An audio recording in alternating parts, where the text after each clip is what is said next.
సకల రోగాలను నయం చేయడానికి గరిటెడైనా చాలు కర్మపాలు అంటున్నారు నేటి తరం.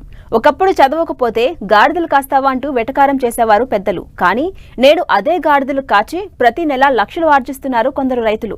ఉత్తరప్రదేశ్, రాజస్థాన్, కర్ణాటక, గుజరాత్ రాష్ట్రాల్లో ఎక్కువగా గాడిదల పెంపకం చేపడుతున్నారు రైతులు.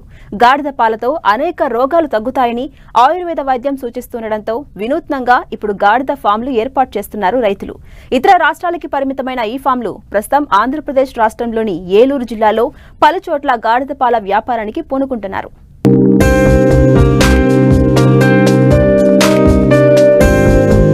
గాడిదలు మేపుతూ కనిపిస్తున్న ఈ రైతు పేరు రుద్రపోయిన వెంకట్రెడ్డి. ఏలూరు జిల్లా కొయ్యలగూడెం మండలం నరసన్నపాలెంకు చెందిన ఈయన చిన్ననాటి నుంచి జీవాల పెంపకంతో జీవనం సాగిస్తున్నారు.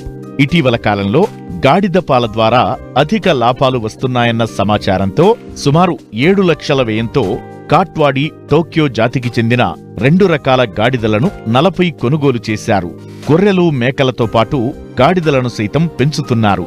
ఒక్కొక్క గాడిద రోజుకు లీటరు నుంచి లీటరున్నర వరకు పాలు ఇస్తుంది. అయితే మార్కెటింగ్ పై పెద్దగా అవగాహన లేక తన గ్రామంలో ఫ్లెక్సీలు వేయించి గాడిద పాలు అమ్ముతున్నారు.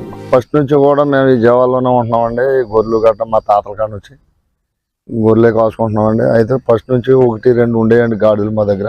అవి అలాగలగా ఉంటా ఈ మధ్యన గొర్రెలతో పాటుగా గాడిదలు కూడా మేపాలని మాకు ఒక ఆలోచన వచ్చిందండి. సర్లేని ఈ మధ్యన కొన్నానండి, ఒక 40 సార్లు దాకా కొన్నానండి. ఆ పాలు 2000, 3000 అంటున్నారండి. ఎవరికైనా సరే కావాలంటే దాని గురించి తెలిస్తే మేము కూడా అమ్ముతారని ఒక ఆలోచనలో ఉన్నామండి. గాడిద పాలు తాగడానికి చాలా మంది వస్తున్నారండి. ఒక ఫ్లెక్సీల కింద కొట్టించి రోడ్డు మీద ఫోన్ నెంబర్ గట్రా వేసి ఫ్లెక్సీలు కొట్టించి రోడ్డు మీద పెట్టించానండి. డైలీ ఇంటికి తీసుకొస్తున్నాం పాలు. ఆ నెంబర్ చూసి ఫోన్ చేసిన వాళ్ళకే ఇస్తున్నామండి పాలు మట్టుకి. అయితే ఆ పాలు దేనికైనా అడిగితే వాళ్ళు ఆవేశం, ఉబ్బసం, కాళ్ళు నొప్పులని, ఈ ఊపిరితిత్తుల నింబని, ఇసుమంటి వాటికన్నిటికీ పనిచేస్తుంది అన్న దాని గురించి చాలా మంది తాగుతున్నారండి.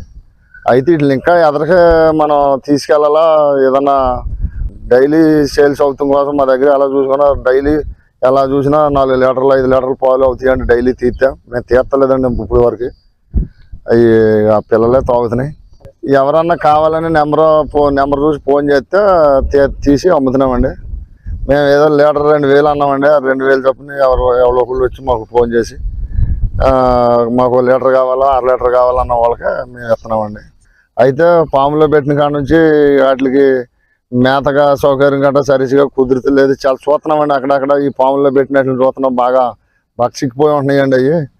ఇక మాకు మేత ఎక్కడ ఉంటే అక్కడ, మా గొర్రెలు ఎక్కడ మేత అక్కడ వీటిని కూడా తోలుకెళ్ళి మేపుతున్నామండి.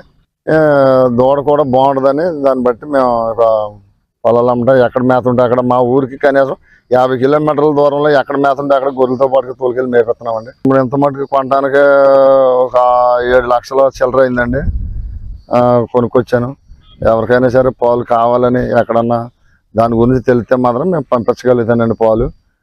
గాడిద పాలకు అంతటి డిమాండ్ ఏర్పడడానికి ప్రధాన కారణం అందులో ఆరోగ్యానికి మేలు చేసే ఎన్నో ఔషధ గుణాలు ఉండటమే అంటున్నారు ఆరోగ్య నిపుణులు. అంతేకాదు వీటిలో చర్మ సౌందర్యానికి తోడ్పడే అనేక గుణాలున్నాయని చెబుతున్నారు. ఈ క్రమంలోనే అనేక రకాల బ్యూటీ ఉత్పత్తులలో గాడిద పాలను ఉపయోగిస్తున్నారట. అంతేకాదు ఆవు, గేదె, మేక, ఇతర పాడి జంతువుల పాలతో పోలిస్తే గాడిద పాలలో తల్లిపాలలో ఉండే పోషకాలు ఉన్నట్లు పలు పరిశోధనలు వెల్లడించాయి. అందుకే మన పూర్వీకులు మన పిల్లలకు గాడిద పాలు తాగించడం వల్ల ఎలాంటి అనారోగ్య సమస్యలు రావని నమ్మేవారు. అందుకే రైతు గాడిదల పెంపకం చేపట్టారు. ప్రస్తుతం స్థానికంగానే లీటరు 2000 చొప్పున అమ్మకం చేపడుతున్నారు. కంపెనీల నుండి పాల ఆర్డర్ల కోసం ఎదురుచూస్తున్నారు.